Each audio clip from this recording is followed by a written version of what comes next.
మీరు భోంచేశారా? నేను భోంచేస్తున్నా. నా స్పెషల్ ఏంటో చూడండి. వేడి వేడి అన్నం, నెయ్యి, మిరప ఆవకాయ, టమాటా చట్నీ, నెక్స్ట్ ఇది నిమ్మకాయ చట్నీ, బుడుమకాయ చట్నీ, క్యాలీఫ్లవర్ చట్నీ, పాపుడాలు, పెరుగు. ఈరోజు నాది భోజనం ఇదండి.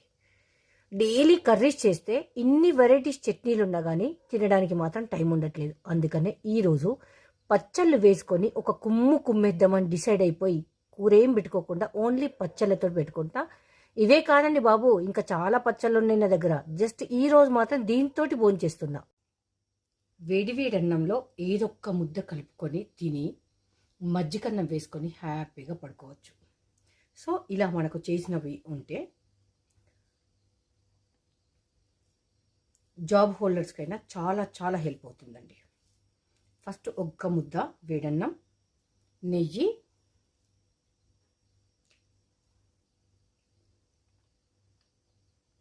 టమాటా పచ్చడి, ఇది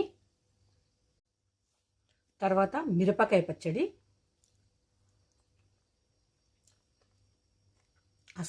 అస్సలు కారం లేదు.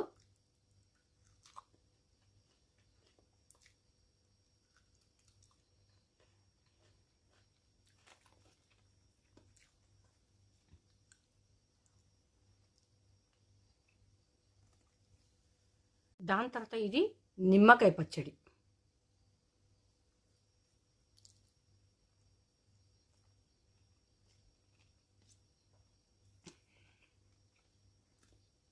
చాలా బాగుంది. నిమ్మకాయలు అంటే సేమ్ మనకు దొండకాయలు ఎలా ఉంటాయి అలా ఉంటాయండి. ఊర్లో ఉన్న వాళ్ళకైతే తెలుస్తుంది. బుడుమకాయతోటి పచ్చడి చేసుకుంటే బాగుంటుంది.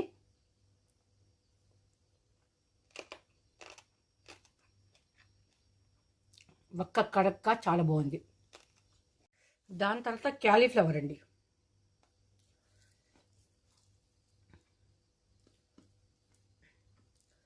క్యాలీఫ్లవర్ పచ్చడి,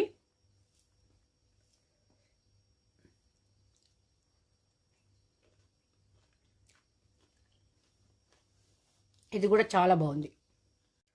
ఇలా మజ్జిగేసుకొని పెరుగులు వేసుకొని కొంచెం మండకుండా పాల మీద మలై వేసుకొని ఈ మిరపకాయ కొరుక్కుంటూ పెరుగన్నంకు తినేస్తాను. ఇంకొకటి ఏంటంటే బుడుమకాయ చట్నీ పెట్టుకునే వాళ్ళు చేదు లేని చూసి తీసుకోవాలి. బుడమకాయలు కొన్ని చేదుంటాయి. నా భోజనం అయితే ఇదండి. మరి మీరు భోజనం చేశారా? మీ స్పెషల్స్ ఏంటి?